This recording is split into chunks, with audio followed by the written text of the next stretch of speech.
दुर्वासा द्वारा श्री कृष्ण की माया का दर्शन तथा श्री नंद नंदन स्तोत्र।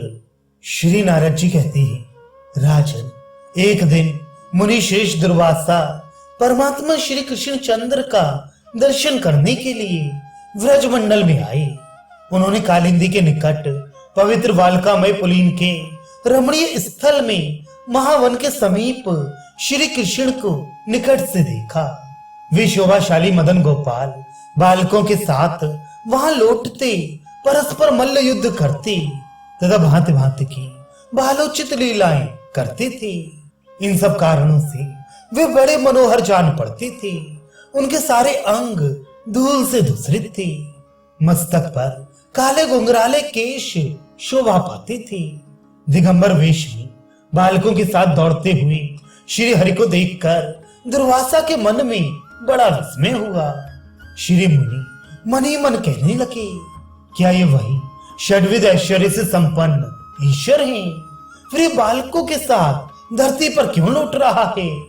मेरी समझ में ये केवल नंद का पुत्र है, परात्पर श्री कृष्ण नहीं है। श्री नारद जी कहते हैं, राजन, जब महामुनि दुर्वासा इस प्रकार मोह में पड़ गए, तब खेलते हुए श्री कृष्ण स्वयं उनके पास उनकी गोद में आ गए, फिर उनकी गोद से हट गए। श्री कृष्ण की दृष्टि बाल सिंह के समान थी। वे हंसते और मधुर वचन बोलते हुए पुनः मुनि के सम्मुख आ गए। हंसते हुए श्री कृष्ण की सांस से खिंचकर मुनि उनके मुंह में समा गए। वहां जाकर उन्होंने एक विशाल लोक देखा, जिसमें अरण्य और निर्जन प्रदेश भी दृष्टिगोचर हो रहे थे। उन जंगलों में भ्रमण करते हुए मुनि बोल उठे, मैं कहां से यहां आ गया? इतने में ही उन महामुनि को एक अजगर निकल गया। उसके पेट में पहुंचने पर मुनि ने वहां सातों लोकों और पातालों सहित समूचे ब्रह्मांड का दर्शन किया। उसके द्वीपों में भ्रमण करते हुए दुर्वासा मुनि एक श्वेत पर्वत पर ठहर गए। उस पर्वत पर शतकोटि वर्षों तक भगवान का भजन करते हुए वे तप करते रहे। इतने में ही संपूर्ण विश्व के लिए भयंकर नैमित्तिक प्रलय का समय आ पहुंचा। समुद्र सब ओर से धरातल को डुबाते हुए मुनि के पास आ गए। दुर्वासा मुनि उन समुद्रों में बहने लगे। उन्हें जल का कहीं अंत नहीं मिलता था। इसी अवस्था में एक सहस्त्र युग व्यतीत हो गए। तदनंतर मुनि एक आणव के जल में डूब गए। उनकी स्मृति शक्ति नष्ट हो गई। फिर वे पानी के भीतर विचरने लगे। वहां उन्हें एक दूसरे ब्रह्मांड का दर्शन हुआ। उस ब्रह्मांड के छिद्र में प्रवेश करने पर वे दिव्य सृष्टि में जा पहुंचे। वहां से उस ब्रह्मांड के शिरोभाग में विद्यमान लोकों में ब्रह्मा की आयु पर्यंत विचरते रहे।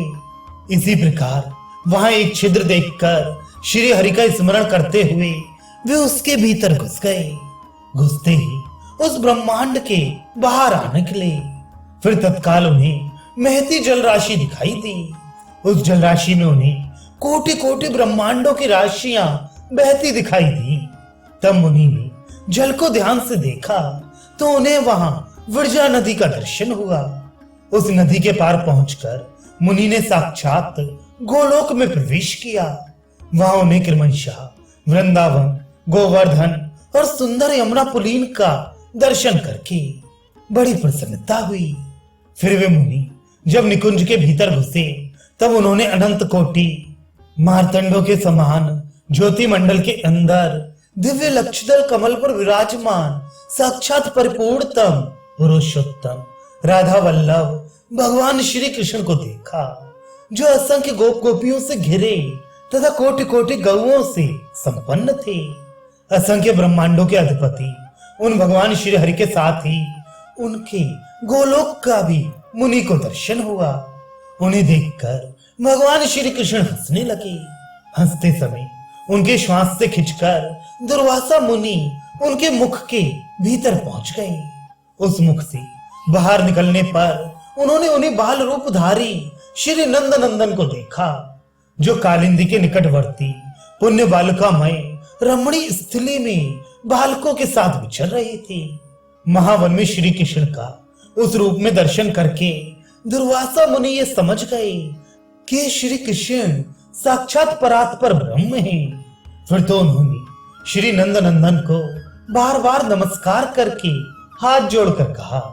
श्री मुनि बोले, जिसके नेत्र नूतन विकसित शद्दल कमल के समान विशाल हैं, अधर बिंबा फल की अरुणिमा को तिरस्कृत करने वाले हैं, तथा श्री अंग सजल जलधर की श्याम मनोहर कांति को छीने लेते हैं, जिनके मुख पर मंद मुस्कान की दिव्य छटा छा रही है, तथा जो सुंदर मधुर मंद गति से चल रहे हैं, उन बाल्यावस्था से विलासित मनोज्ञ श्री नंद नंदन को मैं मन से प्रणाम करता हूँ, जिनके चरणों में मंजी और नुपुर झंकृत हो रहे हैं, हर कटी में खनखनाती हुई नूतन रत्न निर्मित करधनी शोभा दे रही है, जो भग्नखा से युक्त यंत्र समुदाय तथा सुंदर कंठहार से सुशोभित हैं, जिनके भाल देश में दृष्टि जनित पीड़ा हर लेने वाली कज्जल की बिंदी शोभा दे रही है, तथा जो कालिंद नंदिनी के तट पर बालोचित क्रीड़ा में संलग्न है, उन श्री हरि की मैं वंदना करता हूँ, जिनके पूर्ण चंद्रमोपम सुंदर मुख पर नूतन नीलघन की श्याम विवाह को तिरस्कृत करने वाले घुघराले काले केश चमक रहे हैं, तथा जिनका मस्तक रूपी मुकुंद कुछ झुका हुआ है, उन आप नंद नंदन श्री कृष्ण तथा आपके अग्रज श्री बलराम को मेरा बारंबार नमस्कार है, जो प्रातः काल उठकर इस श्री नंद नंदन स्तोत्र का पाठ करता है, उसके नेत्रों के समक्ष श्री नंद नंदन सानंद प्रकट होते हैं।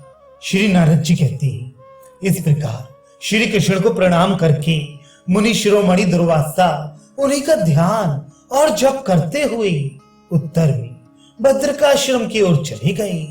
श्री गर्ग जी कहते हैं, शौनक, इस प्रकार देव ऋषि प्रवर महात्मा नारद ने बुद्धिमान राजा बहुलाश्य को भगवान श्री कृष्ण का चरित्र सुनाया था। ब्रह्मन, वह सब मैंने तुमसे कह सुनाया। भगवान का सुयश कलिक कलुष का विनाश करने वाला, धर्म, अर्थ, काम और मोक्ष चारों पदार्थों को देने वाला तथा दिव्य लोकातीत है। अब तुम और क्या सुनना चाहते हो? शौनक बोले, तपोधन, इसके बाद मिथिला नरेश बहुलाश्य ने शांत स्वरूप ज्ञानदाता महामुनि नारद से क्या पूछा, वही प्रसंग मुझसे कहिए। श्री गर्ग जी ने कहा, शौनक, ज्ञानदाता नारद जी को नमस्कार करके मानदाता मैथिल नरेश ने पुनः उनसे श्री कृष्ण चरित्र के विषय में जो मंगल का धाम है प्रश्न किया। श्री बहुलाश्य ने पूछा, प्रभु, परमानंद विग्रह साक्षात भगवान श्री कृष्ण ने इसके बाद और कौन कौन सी विचित्र लीलाएं की, ये मुझे बताइए। पूर्व के अवतारों द्वारा भी मंगलमय चरित्र संपादित हुए हैं, इस श्री कृष्ण अवतार के द्वारा इसके बाद और कौन कौन से पवित्र चरित्र किए गए, ये सब बताइए। श्री नारद जी ने कहा, राजन, तुम्हें अनेक साधुवाद है, क्योंकि तुमने श्री हरि के मंगलमय चरित्र के विषय में प्रश्न किया है। वृंदावन में जो उनकी यशोवर्धक लीलाएं हुई हैं, उनका मैं वर्णन करूंगा। ये गोलोक खंड अत्यंत गोपनीय और परम अद्भुत है। गोलोक के रास मंडल में साक्षात श्री कृष्ण ने इसका वर्णन किया था। इसे श्री कृष्ण ने निकुंज में राधिका को सुनाया और श्री राधा ने मुझे इसका ज्ञान प्रदान किया है। फिर मैंने तुमको वह सब सुना दिया। ये गोलोक खंड का वृत्तांत संपूर्ण पदार्थों को देने वाला उत्कृष्ट साधन है। यदि ब्राह्मण इसका पाठ करता है तो वह संपूर्ण शास्त्रों के अर्थ का ज्ञाता होता है। क्षत्रिय इसे सुने तो वह प्रचंड पराक्रमी चक्रवर्ती सम्राट होता है। वैश्य सुने तो वह निधिपति हो जाए और शूद्र सुने तो वे संसार के बंधन से छुटकारा पा जाए। जिस जगत में फल की कामना से रहित होकर इसका पाठ करता है वह जीवन मुक्त हो जाता है। जो सम्यक भक्ति भाव से युक्त हो नित्य इसका पाठ करता है वह भगवान श्री कृष्ण चंद्र के गोलोक धाम में जो प्रकृति से परे है पहुंच जाता है।